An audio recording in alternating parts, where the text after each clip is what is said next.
Blink-182's meteoric rise began in Tom DeLonge's garage in San Diego in the early 90s. Their celebration of idiocy and unabashed honesty made them heroes for an entire generation of jackasses. But we're like the Navy SEALs of punk rock, you know? I don't think we want to be idols to anybody or like figures for people to look up to. We just want to play music and make people happy. The follow-up to Enema of the State was Take Off Your Pants and Jacket. It's kind of like a joke about masturbation, but it also can mean, you know, just take off your pants and your jacket. Featuring a tougher sound and plenty more adolescent-type humor. We did the whole naked thing, but now we're doing this whole masturbation thing. The album proved that Blink's popularity wasn't a fluke.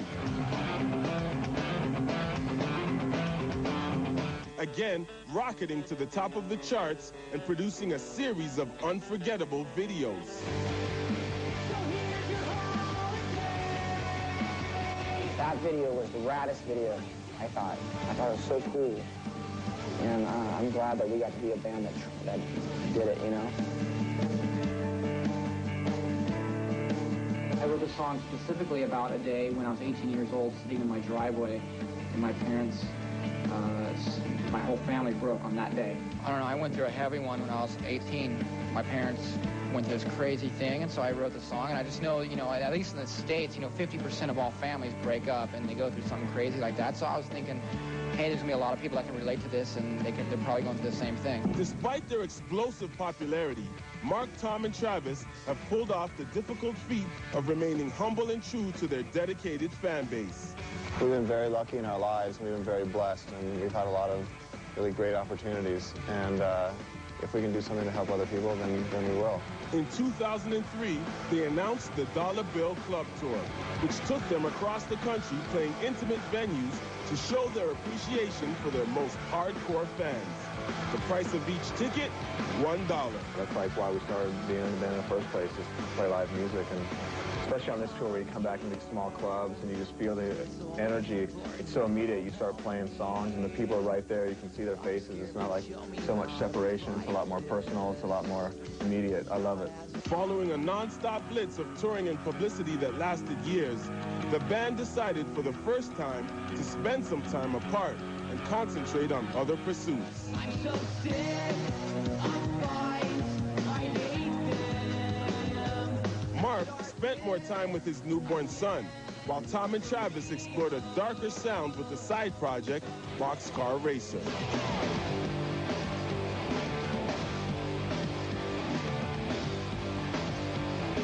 I've been thinking about doing something for a couple of years. I got together with a friend of mine, David, and started trying to create something kind of unique and different that we haven't done before.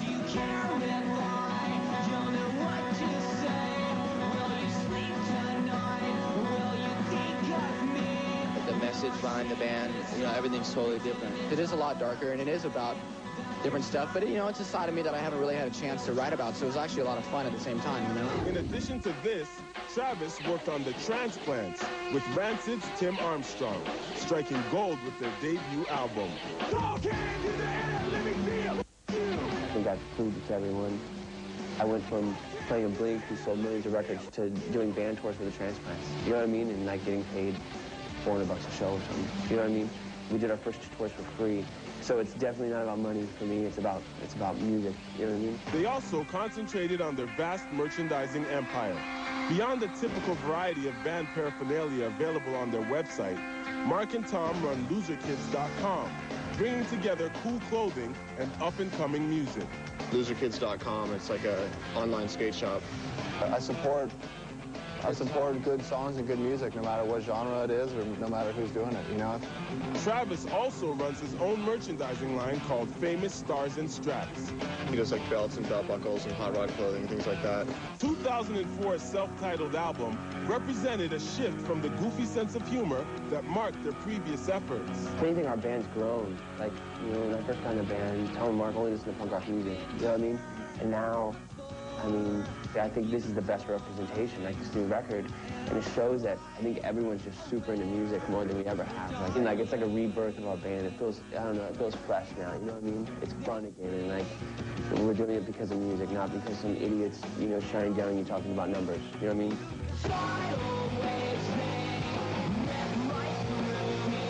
I think the two good things about pop-punk music is that it's based around melody and energy, and that's something that can apply to so many different types of forms of music, and we finally figured out how to do it, and that's why we made the record of our career. I just made the best record a band has ever made, ever. We're still the same Blink, just there's times where the music's a little bit more evolved.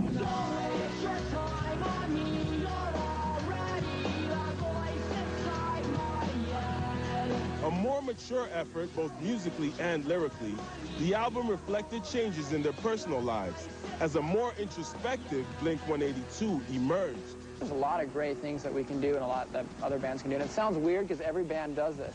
I think when they get to a certain point, like, that's why you hear, like, the Beastie Boys talking about so many, you know, things that are important. Yeah. But that's what's rad. We're just really lucky and really stoked to be playing where we're playing and in front of the people that we're playing in front of. I mean, sometimes it's really tiring, and sometimes we're getting sick and we don't feel like touring, you know. But never do we ever not appreciate where we're at, you know. It's just it's worth any sacrifice. Throughout their careers, they've stayed true to their agenda, having fun, staying honest, and working hard on their own terms. When you just act like yourself and you're sincere about it, you don't have to try and be anything, you just are. We're just everyday dudes. We're not rock stars or anything. We're just regular, stupid people. I think that people can relate to that. Some of us are stupider than others, though. Where do we go from here? Turn all the lights down now.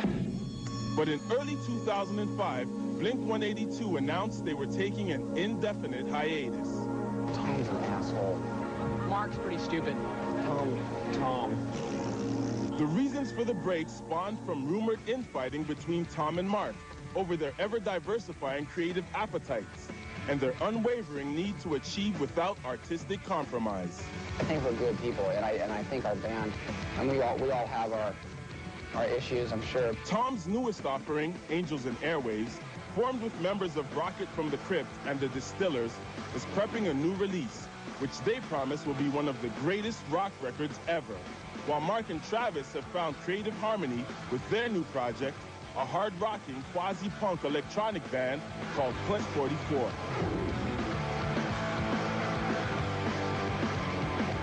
All we ever wanted was a chance to play music and be able to still make money and live our lives, you know? I'm scared, please show me how to fight this. God has a master plan. The reality is a band will get popular and disappear after a while, and maybe they'll stay popular for a few years or whatever. Mark, Tom, and Travis have risen over the years from the underground to the mainstream, constantly challenging themselves to be tighter, funnier, and smarter.